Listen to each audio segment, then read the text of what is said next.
भारत रत्न, जो कि आप लगभग हर एग्जाम में एक क्वेश्चन कम से कम तो देखते होंगे कि भारत रत्न से क्वेश्चन पूछा गया, क्योंकि ये देश का सबसे बड़ा सम्मान है, ये देश का सबसे बड़ा सम्मान है। इस वजह से ये हमारे लिए जानना जरूरी है कि भारत रत्न क्या है, भारत रत्न अभी तक कितने व्यक्ति को मिला है, सबसे पहले किस व्यक्ति को मिला है, मरणोपरांत कितने व्यक्ति को मिला है, अब तक जो सबसे लेटेस्ट है वो किनको किनको मिला है, कौन से वर्ष में सबसे ज्यादा भारत रत्न दिया गया है, या फिर भारत रत्न से जुड़ा हुआ कुछ भी विवाद है कि भारत रत्न देने के लिए क्या योग्यता होनी चाहिए, ये सारे चीज को आज हम डिस्कस करने वाले हैं भारत रत्न के हमारे इस टॉपिक पर। देखिए ये आप यहाँ लिखा हुआ देख रहे हैं कि भारत का जो सर्वोच्च नागरिक सम्मान है, जैसे सेना का जो नागरिक सबसे बड़ा सम्मान है वो है हमारे देश में परमवीर चक्र, ऐसे ही भारत के सर्वोच्च नागरिक सम्मान में सबसे पहला जो सम्मान आता है वो आता है भारत रत्न के बारे में, वो आता है भारत रत्न के बारे में। राष्ट्र निर्माण, कला, विज्ञान और मानवता की निस्वार्थ सेवा का उत्सव है। देखिए हमारे संविधान ने में एक आपको अनुच्छेद दिखता है, अनुच्छेद दिखता है 18।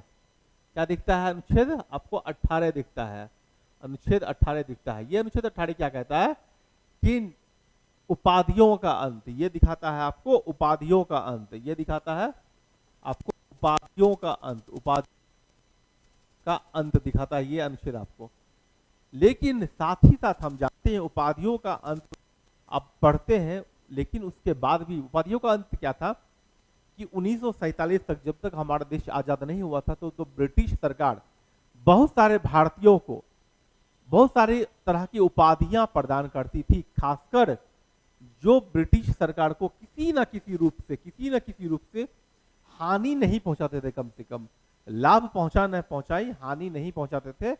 इस वजह से बहुत सारे को, जैसे राय बहादुर, नाइटहुड, राजा, ऐसा बहुत सारा उपाधि दिया गया था। लेकिन बाद में 1947 में जब हमारा देश आजाद हो गया और हमने संविधान लागू कर दिया गया, तो संविधान में अनुच्छेद 18 में ये लिखा गया कि उपाधियों का अंत, इसका अर्थ होता है कि जो भी नागरिक भारत के होंगे उनको किसी तरह का कोई खास उपाधि नहीं दिया जाएगा, क्योंकि भारतीय नागरिक सभी समान नागरिक है। लेकिन दो चीज को छोड़ दिया गया, वो छोड़ दिया गया कि शैक्षणिक उपाधि, अगर आप किसी तरह का शैक्षणिक डिग्री लेते हैं, किसी तरह का आप जो है वो सैन्य उपाधि लेते हैं, जैसे आप आर्मी में शामिल होते हैं, आप आर्मी में अधिकारी बन जाते हैं, जैसे मेजर बन जाते हैं, कैप्टन बन जाते हैं, ब्रिगेडियर बन जाते हैं, या किसी भी सेना में आप अधिकारी बनते हैं, नौसेना हो, वायुसेना हो, थल सेना हो, और साथ ही साथ अगर आप इंजीनियर बनते हैं, डॉक्टर बनते हैं, आप इवन आप पीएचडी करते हैं तब भी आपको डॉक्टरेट का डिग्री मिलता है। तो ये सारे को आप अपने नाम के साथ लगा सकते हैं। लेकिन अगर कोई भी आपको उपाधि आपको सम्मान के रूप में मिले, जैसे आपको बहुत, जैसे भारत के बड़े बड़े जो फेमस सेलिब्रिटीज हैं, जैसे अमिताभ बच्चन, शाहरुख खान, इन लोगों को बहुत सारे देशों ने डॉक्टरेट की मानद उपाधि, ऑनररी डिग्री दी है, तो ये अपने नाम के साथ नहीं जोड़ सकते हैं। जैसे धोनी को या सचिन तेंदुलकर को टेरिटोरियल आर्मी के द्वारा कर्नल की उपाधि दी गई है, कपिल देव को टेरिटोरियल आर्मी द्वारा उपाधि दी गई है। तो लेकिन ये जो है ये सारी उपाधि अपने नाम के साथ नहीं जोड़ सकते, क्योंकि ये सिर्फ सम्मान के रूप में मिला गया है। भारत रत्न एक्चुअली क्या है? भारत रत्न जो है, आप किसी भी क्षेत्र में अगर बहुत अच्छा काम करते हैं, बहुत अच्छा काम करते हैं, देश की सेवा करते हैं, किसी भी क्षेत्र में सेवा करते हैं, तो आपको भारत रत्न के साथ 3 और आपको पुरस्कार मिलते हैं। जैसे भारत रत्न के बाद जो नंबर आता है वो आता है पद्म विभूषण का, उसके बाद आता है पद्म भूषण का, फिर आता है पद्मश्री का। तो ये कैटेगरी वाइज आपको, और ये इस तरीके से आपको पुरस्कार मिलते हैं। तो ये आप नाम के अपने बाद में लगा सकते हैं, अपने ये नाम के बाद में लगा सकते हैं। लेकिन ये जो है ये पुरस्कार आपको किसी भी क्षेत्र में जो आप बेहतर करते हैं तब आपको मिलता है। आप इस पुरस्कार के लिए काम नहीं करते हैं। जैसे सचिन तेंदुलकर को सबसे कम एज में भारत रत्न की उपाधि दी गई थी, लेकिन उन्होंने क्रिकेट खेला है, उन्होंने क्रिकेट खेला है, भारत रत्न के लिए उन्होंने काम नहीं किया। हाँ, अच्छा खेलने की वजह से उनको भारत रत्न का उपाधि दिया गया। चलिए हम देखते हैं आज किनको किनको मिला और सबसे पहले किनको मिलता है, ये हम आज देखने वाले हैं अपने क्लास में।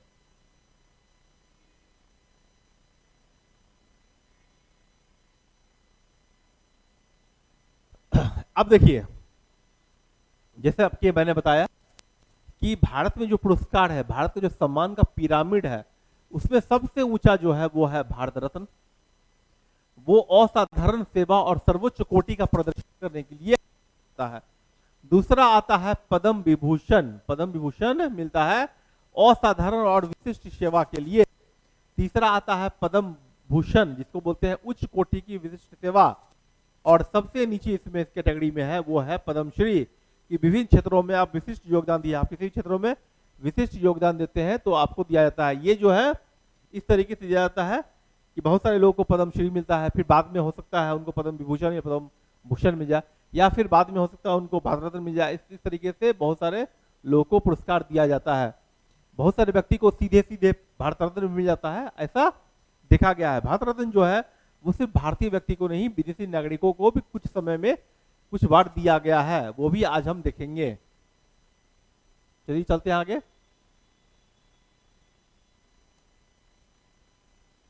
अब देखिए, भारत रत्न जो पदक है इसकी वास्तुकला थोड़ा पढ़ लेते हैं, थोड़ा जान लेते हैं कि अगर एग्जाम में पूछेगा तो आप आराम से समझ पाइएगा। तो भारत रत्न का जो डिजाइन है आप देख रहे हैं, जो डिजाइन है इस पर क्या क्या लिखा गया है। तो एक तरफ लिखा गया है भारत रत्न, उसके ऊपर चमकते हुए सूर्य की छवि है, ये आपको है भारत रत्न में लिखा गया। साथ ही साथ आपको अशोक स्तंभ, जो आपको भारत का राष्ट्र चिन्ह है वो आपको दिखेगा, और उसके नीचे सत्यमेव जयते लिखा गया है, आदर्श वाक्य। और भारत रत्न जो पुरस्कार है, जो पदक बनता है, वो कहां पर बनता है? वो बनता है अलीपुर टकसाल में, कोलकाता में जो अलीपुर टकसाल है, इस पदक का निर्माण किया जाता है। एग्जाम में पूछा जा सकता है कि जो भारत रत्न का जो पदक है उसका निर्माण कहाँ होता है, तो उसका निर्माण कहाँ होता है? अलीपुर टकसाल कोलकाता में इसका निर्माण किया जाता है। ये आपको एग्जाम के लिए जरूरी है। चलिए अब देखते हैं आगे। अब भारत रत्न पुरस्कार जो दिया जाता है उसका प्रोसेस क्या है? भारत रत्न जो पुरस्कार मिलता है वो किस प्रोसेस से मिलता है? अचानक से ऐसा तो होगा नहीं कि अचानक से किसी व्यक्ति का नाम नॉमिनेट करके उनको सीधा भारत रत्न दिया जाए। उसका एक प्रोसेस होता है, उसका कंसिडरेशन होता है। पहला क्या होता है कि प्रधानमंत्री द्वारा जो है, प्रधानमंत्री के द्वारा जो है, प्रधानमंत्री के जो द्वारा है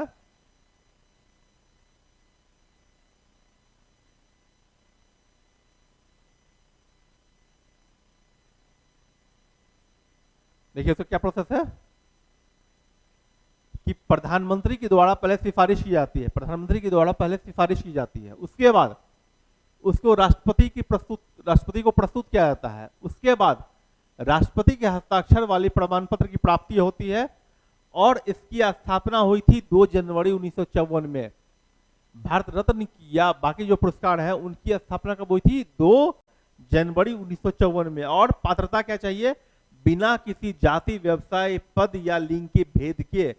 और 2011 में इसमें कुछ बदलाव किया गया। वो बदलाव क्या किया गया कि कला, साहित्य और विज्ञान से आगे बढ़कर मानव प्रयास के किसी भी क्षेत्र तक विस्तार किया गया। पहले जो है वो कला, साहित्य और विज्ञान के क्षेत्र में ही मिलता था। उसके बाद में लिखा गया कि मानव प्रयास के किसी भी क्षेत्र का विस्तार किया गया। मतलब मानव जो है, मनुष्य जो है भारत में है, वो किसी भी क्षेत्र में बहुत अच्छा कर ले, बहुत बेहतर कर ले, तो उसे भी भारत रत्न जो है पुरस्कार दिया जा सकता है, उसे भी भारत रत्न पुरस्कार दिया जा सकता है।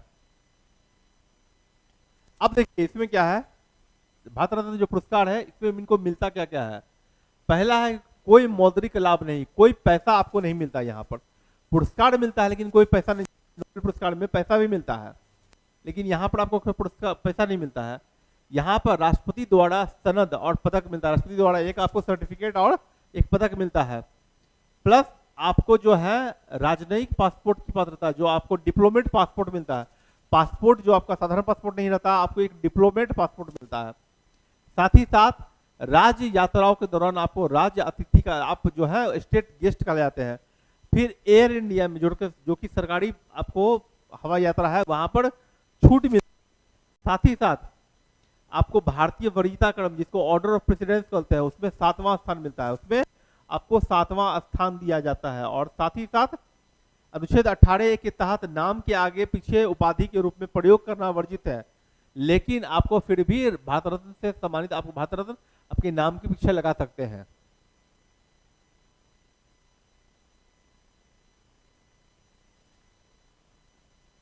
अब देखिए इसका जो स्थापना है वो कब हुआ था, तो इसका स्थापना हुआ था 1954 में। कब हुआ था? 1954 में, 2 जनवरी 1954 को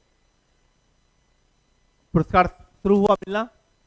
1966 में पहली बार मरणोपरांत पुरस्कार दिया गया था। वो किनको दिया गया था? तो वो मरणोपरांत जो पुरस्कार है वो दिया गया था लाल बहादुर शास्त्री को। पहली बार मरणोपरांत पुरस्कार दिया गया था 1966 में। फिर 1977 से 1980 के दौरान जो है जनता सरकार जो बनती है, जनता पार्टी की सरकार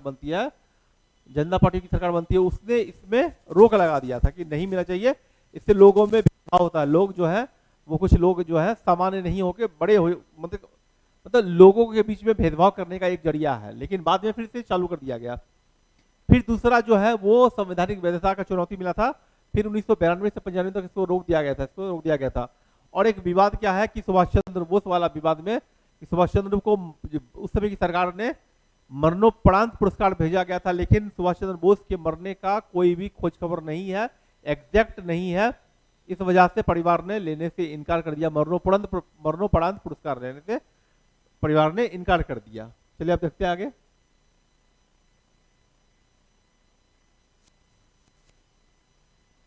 अब देखिए एग्जाम जो पूछा जाता है वो अब तक कितने व्यक्तियों को भारत रत्न पुरस्कार मिले हैं, तो अब तक जो है वो 53 व्यक्ति को भारत रत्न पुरस्कार मिले हैं। कितने व्यक्ति को मरणोपरांत पुरस्कार मिले हैं, जिसको पोस्टमस बोलते हैं, वो है 18 व्यक्ति को। कि कौन व्यक्ति को गैर भारतीय जो है नागरिक को मिले हैं, तो 2 गैर भारतीय नागरिक को भी पुरस्कार मिले हैं। सबसे उम्र के जो ज्यादा थे उनको पुरस्कार दिया गया है, तो सबसे बुजुर्ग जो थे ढोंडो केशव कड़वे 1958 में मिला था, जब ये 100 वर्ष के थे। और सबसे युवा जो इनको मिला था 2014 में, ये सचिन तेंदुलकर को मिला था, सबसे युवा थे ये। और एक देशीकृत नागरिक को जिन्होंने भारतीय नागरिकता अपनाई, उनको भी मिला है पुरस्कार। अब 2 गैर भारतीय कौन है, तो 2 गैर भारतीय है खान अब्दुल गफ्फार खान और दूसरा जो नाम है नेल्सन मंडेला। 2 व्यक्ति जो है भारतीय नागरिक नहीं थे, इनको भी भारत रत्न दिया गया। साथ ही साथ एक देशीकृत नागरिक को जो दिया गया वो थी मदर टेरेसा, जो भारतीय नागरिक बनी बाद में, अल्बानिया की थी वो, भारतीय नागरिक बाद में बनी। तो 3 व्यक्ति जो है मूलतः विदेशी थे जिनको भारतीय दिया गया, जिसमें 2 भारतीय ही, जो गैर भारतीय ही थे, और एक जिन्होंने भारतीय नागरिकता बाद में स्वीकार कर ली। अब चलते हैं आगे। अब देखते हैं सबसे पहला पुरस्कार किसको दिया गया। सबसे पहला जो पुरस्कार है वो किसको दिया गया वो हम देखते हैं। तो जो सबसे पहला जो पुरस्कार है वो हम देखते हैं वो किनको दिया गया। तो वो पुरस्कार दिया गया था 1954 में, आप जान रहे हैं, सी राजगोपालाचारी। किसको दिया गया था, तो सी राजगोपालाचारी को दिया गया था। साथ ही साथ सर्वपल्ली राधाकृष्णन और साथ ही साथ सीवी रमन, 3 व्यक्ति को सबसे पहले पुरस्कार दिया गया था। लेकिन अगर हाथ में कहा जाए, जैसे पहले हाथ में किसे दिया गया था, तो सबसे पहले सी राजगोपालाचारी को हाथ में दिया गया था। सबसे पहले राजगोपालाचारी को हाथ में दिया गया था। अब देखते हैं, अब देख रहे हैं कि मदर टेरेसा को 1980 में दिया गया था, जो भारत में भारतीय नहीं थी, मूल यूरोपियन नागरिक थी। फिर खान अब्दुल गफ्फार खान को दिया गया था 1987 में, और 1990 में नेल्सन मंडेला को दिया गया था। मतलब भारत रत्न के लिए भारतीय नागरिक होना अनिवार्य नहीं है। भारत रत्न के लिए भारतीय नागरिक होना अनिवार्य नहीं है। 3 बार डिसीजन में दिया, मदर टेरेसा तो भारतीय नागरिकता अपना ली, लेकिन जो खान अब्दुल गफ्फार खान या नेल्सन मंडेला ये भारतीय नागरिक नहीं थे। इन्हें भी भारतीय रत्न, भारतीय जो पुरस्कार है भारत रत्न, वो दिया गया था। अब जो सबसे नया, जो सबसे लेटेस्ट पुरस्कार है, जो लेटेस्ट पुरस्कार है वो किसे दिया गया, तो सबसे पहले जो लेटेस्ट पुरस्कार है वो दिया गया 2024 में, वो दिया गया कर्पूरी ठाकुर को, जो बिहार से आते हैं, बिहार के पूर्व मुख्यमंत्री थे। लालकृष्ण आडवाणी को, जो कि 7वें उप प्रधानमंत्री थे और गृह मंत्री भी रह चुके हैं। साथ ही साथ चौधरी चरण सिंह, जो 5वें प्रधानमंत्री थे। पीवी नरसिम्हा महाराव, जो 9वें प्रधानमंत्री थे। और एम एस स्वामीनाथन, जो कृषि वैज्ञानिक थे और हरित क्रांति में ये प्रमुख वास्तुकार थे, हरित क्रांति जो किए थे इनमें ये मेन साइंटिस्ट थे। अब देखते हैं आगे।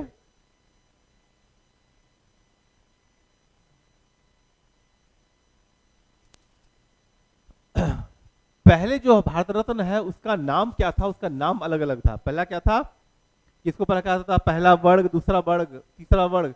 बाद में भारत रत्न तो भारत रत्न ही था, लेकिन उसके अलावा जो पद्म पुरस्कार थे उसमें नाम था पहला वर्ग, जिसको बाद में बदल दिया गया, जो पद्म विभूषण, पद्म भूषण और पद्म श्री कहा गया।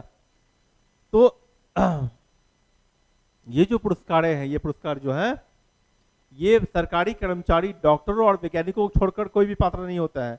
आधिकारिक मान्यता के लिए भारत के राजपत्र में प्रकाशन अनिवार्य है। तो ये सब फॉर्मेलिटी है जो सरकारी ये सब फॉर्मेलिटी सरकारी करती है। तो जो अभी तक हमने देखा था वो प्रक्रिया हमने देखा, किनको किनको मिला है, कब कब मिला है, किनको सबसे पहले मिला, किनको सबसे ज्यादा एज में मिला, किनको सबसे कम एज में मिला, क्या प्रोसेस है, ये यहाँ पर अभी देखा। भारत रत्न में क्या क्या मिलता है, उसकी सुविधाएं प्राप्त होती है, ये सब हमने यहाँ पर अभी देखा। चलिए चलते हैं हम आगे। सेम वही चीज है कि नामांकन होता है पहले, फिर समीक्षा की जाती है, फिर मंजूरी होता है और घोषणा पत्र। ये जो सारे पुरस्कार हैं वो 26 जनवरी को, ये जो सारे पुरस्कार हैं वो आपको 26 जनवरी को मिलती है।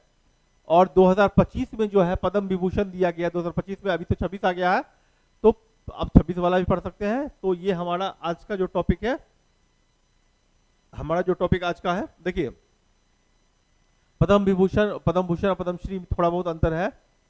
अलग अलग टाइम में अलग लोगों को दिया गया, और ये लगभग सैकड़ों लोगों को पद्म पुरस्कार जो है वो लगभग 100 से ज्यादा व्यक्ति को हर वर्ष दिए जाते हैं, ये आप जानते हैं।